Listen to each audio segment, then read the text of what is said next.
Acá estamos con Vicente Donato, director de la Fundación Observatorio PYME.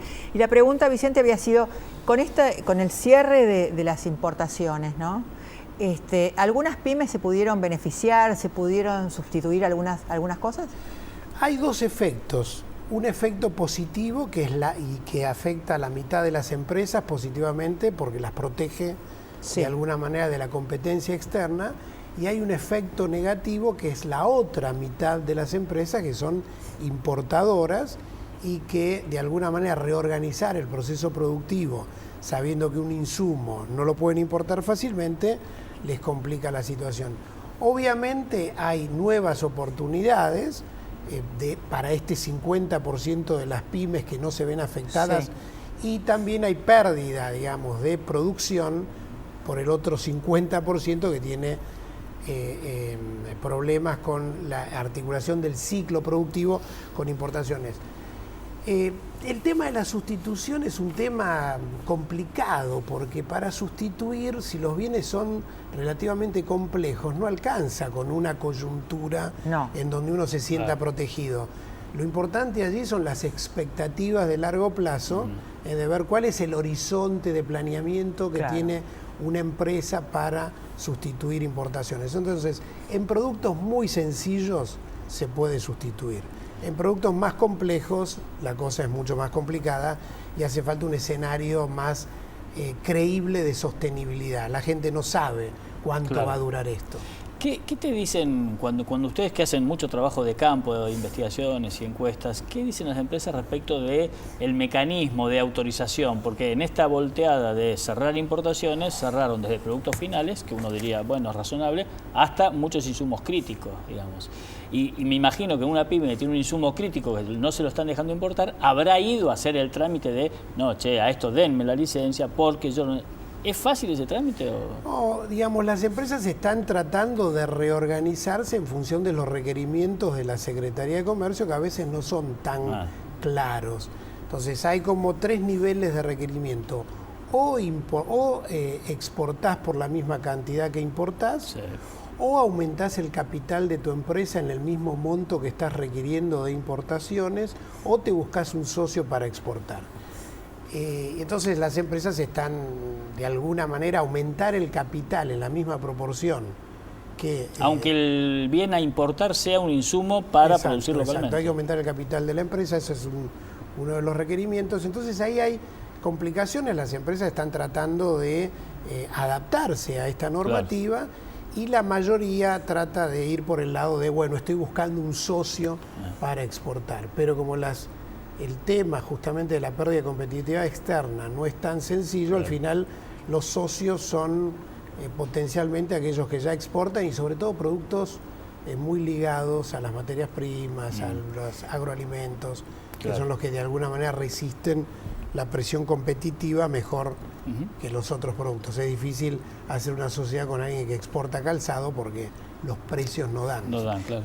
Mi pregunta apunta a cuánto del mercado laboral ocupa las pymes y cuánto las grandes empresas. Casi todo el mercado laboral, porque una parte, diría yo, el 30%, 35% es grandes empresas, todo el resto es pymes. Eso en la industria manufacturera, en los servicios es aún más importante. Es decir, realmente la gran mayoría de los puestos de trabajo generados y existentes en Argentina son empresas muy pequeñas, es decir, es una parte de del tejido productivo tremendamente importante, tremendamente importante. ¿Los supermercados chinos están considerados pymes? Los supermercados chinos son pymes muy típicas, pues gente familiares que trabajan articulados, digamos, con distintos bajos, a veces con poco nivel de formalización, porque son los mismos familiares que trabajan en la empresa, pero son pymes, ¿sí? Hoy el ministro de Trabajo, Carlos Tomada, justamente creo que es la primera vez que el gobierno reconoce que separó la creación de empleo y llamó incluso a cuidar el trabajo, que es una señal realmente significativa. ¿Qué pasa ya que justamente son tan generadores de empleo? ¿Qué está pasando en las pymes con el empleo en este momento? Sí, según los datos que nosotros manejamos está cayendo el empleo. Ya desde hace un trimestre, el primer trimestre ya de este año ya cayó. y este trimestre también. De manera que lo que primero ocurrió durante todo el año pasado es que salimos muy fuertemente de la recesión 2010, muy rápidamente. La verdad que las empresas son muy dinámicas, muy flexibles. Apenas se terminó el escenario recesivo, arrancaron con aumento de producción, generando poco empleo, pero se generaba empleo 1,5%, 2%. 2011 ya el empleo se estabilizó prácticamente en niveles 0,5% anual, y 2012 nosotros registramos la caída del 1,5%, 2% de caída del empleo. Es decir, primero las empresas hacen estos deberes, cortan las horas extras, tratan de racionalizar todo lo posible, y ahora hay caída. Empieza el despido, digamos. Empieza el despido, y estas son empresas muy flexibles, también con una gran cantidad, una importante parte de formalidad, de manera que pueden rápidamente adaptar la planta productiva. Esa es la ventaja de ser una pyme, digamos, las grandes empresas a lo mejor no tienen tanta flexibilidad. No tienen tanta flexibilidad, y también las grandes empresas tienen un colchón financiero, una espalda financiera mucho más importante para decir, bueno, no vamos a despedir, vamos a esperar tal vez el próximo año a que cambie el escenario. Estas empresas tienen que reaccionar rápidamente porque no tienen espalda financiera para afrontar costos fijos, de manera que apenas cambia el contexto, así como aumentan, también caen. Claro. El tema, vos recién mencionaste el tema financiero. Yo creo que desde que trabajo en periodismo escucho quejarse a las pymes de que no hay financiamiento en la Argentina para ellas. Sin embargo, como decíamos, al salir de la crisis 2001-2002 hubo una importante recuperación, y yo creo que tampoco había alternativas financieras. ¿Cuál es esa razón en aquel momento y qué pasa hoy con el financiamiento? Porque de hecho el gobierno acaba de obligar a los bancos a prestarles a las pymes, ¿verdad? Sí, este es un tema importante. Porque efectivamente el número de empresas que accede al financiamiento bancario en Argentina es muy pequeño.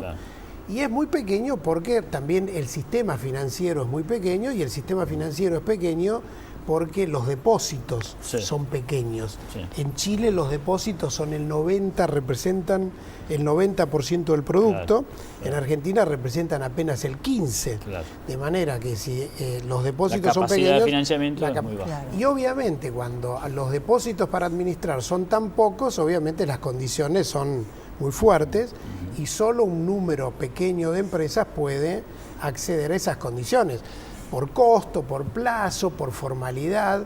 Entonces, ahí hay muchas empresas que, debido a que las condiciones son complejas, tratan de autofinanciarse, porque de alguna manera les es más sencillo que articular un proyecto para el banco. Ahora, esta autofinanciación, decimos que estas empresas se autoexcluyen del mercado del crédito porque no les cierran tasas y plazos. Ahora, también hay que decir que el sistema bancario en los últimos años, desde 2007 hasta ahora, aumentó la participación del sistema bancario en el financiamiento de las inversiones. Prácticamente se duplicó. Era en el 2006 15% del pasivo de las empresas, ahora es el 30%. Es decir, hubo realmente una participación creciente del sistema bancario. ¿Es suficiente? No, tampoco es suficiente, pero lo que hay que lograr es que más empresas logren entrar en el circuito financiero. Y eso no se logra. También se puede lograr obligando a los bancos a prestar una parte pero básicamente lo que hay que hacer es incrementar la cantidad de depósitos que hay en Argentina, y para incrementar la cantidad de depósitos hace falta bajar la inflación. Por sí o por no, porque tenemos un minuto. Vicente, ¿ustedes se sienten representados en la Unión Industrial? Digo, ¿sienten que cuando se reúnen los empresarios, a ustedes los tienen, a las pymes la tienen en cuenta? Porque yo, no desde que soy periodista, pero desde que tengo uso de razón, oigo a las pymes quejarse de que nadie les da bolilla. Sí, yo creo que la Unión Industrial representa el conjunto de las pymes argentinas, sí. ¿Sí? Sí, si es sí o no, sí. O sea, ¿le ponemos muy bien 10 a la bulla? Le ponemos muy bien 10. No queremos quedar mal con la bulla. No, me parece que la UIA tiene una posición en este momento industrialista, y que de alguna manera está tratando de defender una posición en cuanto a equilibrar de alguna manera la visión que hay sobre Gracias. Argentina. Nos Gracias, vamos, Vicente. Luis. Nos vamos. Bueno, hasta el próximo lunes. Chau, chau. Bueno.